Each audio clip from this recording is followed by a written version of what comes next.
Hi everybody, sweaty man here. It's 31 degrees outside, so yeah, you put on your VR headset to make a video. It's been over a year since I compared the Reverb G2 with my Pimax 8KX. There's a video linked below where I explain my reasons, which are very subjective, for preferring the Pimax, but it was not without its flaws. I really like the big field of view, but it really hurt my nose very badly, in fact, and there were some issues. So what has happened since? Well, I haven't used it a lot. So after last summer, I sort of put down VR altogether for a good few months because I was jumping in and out of the sim a lot, doing some development, and it wasn't comfortable enough. Every time I put on the headset, the nose would complain, and I would sort of go back to triples. So after a few months of not using it, well, I looked at my expensive paperweight and I picked it up again. Made some modifications that I will show you in this video, like physical modifications to a bit of an insert and a strap-on. We're going to do some insertion and strap-on action in this video. But to my surprise, I also have now got the 90 FPS update. Wasn't expecting that. I thought it was only applicable to 30 series NVIDIA cards, but no, I got 90 Hz full resolution now, which is amazing. And to restate, I only play Automobilista, the first, which has an amazing VR plugin, but it's an old dated game, which kind of lends itself perfectly for VR, because I can run native resolution with 4x AA and easily stay within the render time limit. So I have a capped 90 frames per second with all the details, for as much detail as there is in the old game. But it's super sharp with the anti-aliasing. It's amazing, and I'm not saying that you can achieve that in modern titles. So in this regard, I'm not limited by my graphics or CPU playing Automobilista 1 full res 8KX with AA. It's just amazing. So when I got back to it, 90 FPS, that's a big boost. It was 75, which is, 60 is on a monitor I still find sort of acceptable for casual gaming. Once you see 120, it's amazing. Above that, I don't know, I think it's a lot of marketing nonsense that you don't need a 360 Hz screen, but definitely 60 sucks. Well, it's kind of smooth, normal gameplay, sure, but it's instantly recognizable when you go to more.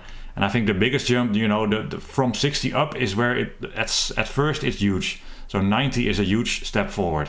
And that was a very pleasant surprise. So from that point on, like, what is it now, 4 months ago, I'm no VR, no buy. I'm that guy. It's just so more immersive, and with the added comfort that we will get into later in this video, it's become my sort of daily way to sim. I don't really sim daily. So what has changed, and what should you take into account with this? Well, I get a bit sweaty, not just when it's 31 degrees outside. So whenever I go sim racing, I don't do it for half an hour. I'm very hardcore. Maybe 4, 5, 6 hours a day sometimes, and then 2 weeks, nothing. I'm not like casual, let's do half an hour. So when I go sim racing, I change my clothes to my workout clothes because I will sweat. I'm expecting to need a shower afterwards. It's going to be a hardcore day. When the doorbell rings and there's a package delivery, they are surprised to see what this sweaty man wearing his workout outfit is doing. So that helps a lot because you do get hot and steamy and sweaty with VR, but I'm doing that anyway, so that's not a downside for me. But it probably is a concern if you're a more casual gamer. That heat, is of course still a thing, probably regardless of the headset. But for me that's fine because I'm getting sweaty and getting a bit of a workout anyway. If anything, it adds immersion and it gives me the idea I'm doing an actual workout, which is not really true, although with the pedals and the force feedback, maybe a little bit. So I don't mind the hotness and the sweatiness. I still love the field of view, mainly of the Pimax. It does distort. I found, just like I said in my original review, the positives and negatives are kind of the same. I just fixed some of the negatives with more comfort. So it's relatively pleasant to wear, and even though you look at it through the lens at the first, it's sort of a bit, it's not like you're cross-eyed, but you do have to adapt to it a little bit. But once I do with my eyes, and your experience may differ, I can use it for a few hours and I don't feel weird when I then look with my eyes into the real world. So I'm not too worry that it's sort of messing up my eyes or anything. It's a little weird at first, but then quite soon I get used to it and it's fine. So the drawbacks that we mentioned, the absolute center is not the sharpest, but the general area that is pretty sharp, especially native res 4x AA. Almost all this, everything you can see is very sharp. And while there is distortion at the edges, that is very noticeable and pretty bad. It's not where I'm looking, and it's so far away that it's not a downside that outweighs the upside of having a large field of view to begin with. So ever since the update with 90 Hz and more comfort, I'm no VR, well, not no buy, but it's really hard to look at a 2D screen, even triple 27-inch 144Hz G-Sync. It's not a bad way to sim, but I'm looking at free postage stamps and I'm seeing my room. I'm not immersed. VR is another league altogether. It's just very hard to sim race seriously without VR for me now. So I'm afraid I've become the no VR, no buy guy, almost, not quite, maybe next year. So what have I done to improve the comfort, relative comfort of my 8KX? Well, I removed this strap, which for a few reasons, it doesn't do that much more. It has this back thing here that might provide you a little bit more friction, but like I said, your skin and your hair is sort of flexy and wobbly and not directly attached to your skull, so it didn't really stop a lot of the sort of lifting the weight off my nose all that much, so it was still resting on my nose. These are the worst audio solution for a headset that I've ever heard. I couldn't wear my over-ear headphones, which is my preferred method of listening to my engine sounds.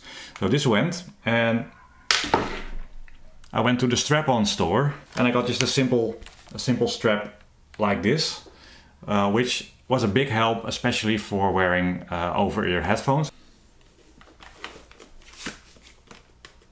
So how I do it now, I've got the front to back semi-tight, but not super tight.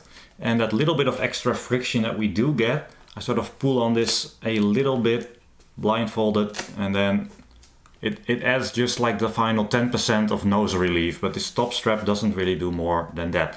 You can see though, in order to go as low as possible, which is maybe a little helpful, I sort of cover my ears a little bit with this, and it's not super comfortable. Now let me find my headphones blindfolded like this. Ooh. While not perfect, I can now at least sort of, get these on top. There is a little bit of leakage, but it's all right. It's like you turn them up like 5% louder, and that's decent. That's not too bad. So this is a huge improvement, because even with the Reverb G2, the integrated audio solution was all right, but these are my daily drivers for driving. I just like the full range sound of a pair of headphones like this. So with the strap supporting me a little bit better, enabling me to wear my headphones, plus there's a little insert I made with the nose bit here.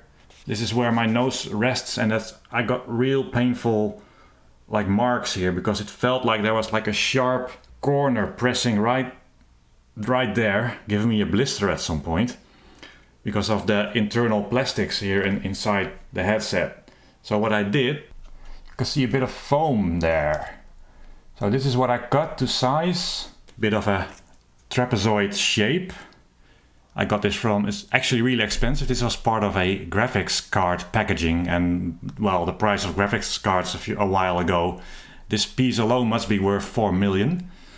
So this sort of goes in on top there. Can't do it on camera, sorry. And now I'll fail to insert it properly, and I will never experience comfortable VR ever again. Yeah, so I sort of slide that in, and then the rubber thingies, the rubber flaps go. You can just make it out there. It's not perfect, but it spreads the load from that sharp corner, what it felt like, to a slight area. So it's still a little painful, but it's not like really painful. I can sim for a few hours easily, and I can do it again the next day without like really having that, if you touch it, you kind of don't want to be sim racing for a couple days after using it before I had this insert. So insert and new head strap, even though it looks simpler and not as good, is actually fine. That made me able to sim race for hours a day. Is there anything left to say? Probably, but I don't really know right now. So this is just a bit of a quick update after a bit more than a year. Of course, I'm looking forward to what comes next. Pimax apparently working on a 12K something or other with different screens and even more resolution. With Pimax, you sort of have to, well, with a lot of manufacturers, you have to adopt the wait and see approach. If they launch it and it seems to be better regarding the distortion and stuff, I might be tempted to get it, so we'll see what happens there. I might also try a Vario headset soon-ish, and if I do, I will definitely report on that as well.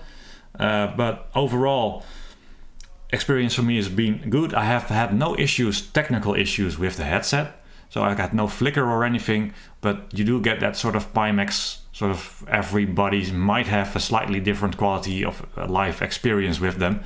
But I got no flicker, no issues at all, just a very consistent 90 Hertz issue-free experience.